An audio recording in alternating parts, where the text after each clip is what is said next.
Bamboo लगाते समय किन बातों का ध्यान रखना चाहिए, कहाँ पर लोग फेल हो जाते हैं और कौन लोग हैं जिससे मुनाफा कमा पाते हैं? देखिए, बैम्बू में सबसे इम्पोर्टेंट बात है आपके पास वैरायटी सिलेक्शन करना। आपको पता होना चाहिए कि मेरे को कौन सी वैरायटी चाहिए, जो कि आपकी सॉइल टेस्ट से पता चलती है। दूसरी चीज़, आप परचेज जहाँ से करेंगे, कहीं से भी करें, लेकिन आपको ये अश्योरेंस लेनी चाहिए जिससे भी आप ले रहे हैं कि जो वैरायटी हमने मांगी है वही मिले, पहली चीज़।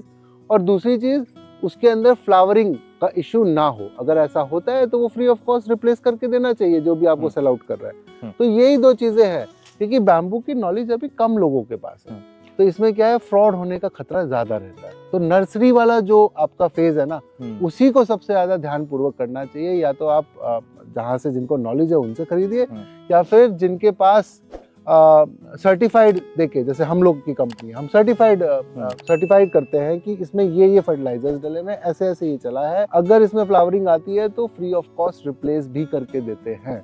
क्या बैम्बू में कोई किसी प्रकार का कीट या कोई बीमारी लगती है? लगती।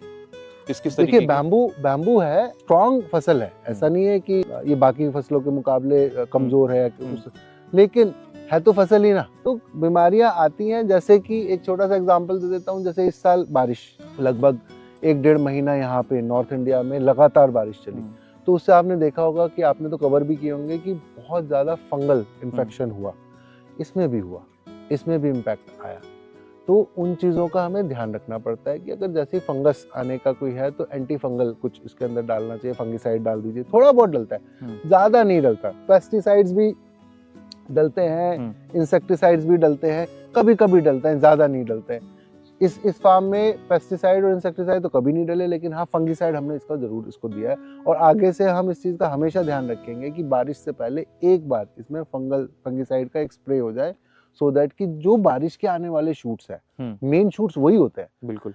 Half of the shoots will come in the rainy season और हाफ बाकी के साल में आएंगे।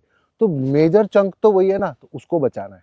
उसको बचाने के लिए ये सब। तो क्या इसका तरीका एक ये भी है कि हम थोड़ा बेड बना के प्लांटेशन करें या ऊंचाई पे करें, ऐसा भी कर सकते हैं? नहीं कर सकते। ये बहुत सारे लोग ये गलती करते हैं फार्मिंग करते वक्त कि वो बैम्बू को बेड पे लगा देते हैं। बैम्बू कभी भी बेड पे नहीं लगता। बैम्बू को चाहिए उल्टा, थोड़ा सा झील नीचे की तरफ, सो दैट कि अगर पानी का जो उसका जो घेरा है, उस घेरे में वो पानी ठहरा रहे, थोड़ा सा मॉइस्ट रहे, सो दैट कि वो राइजोम को मॉइस्ट स्टेट में रखता रहे।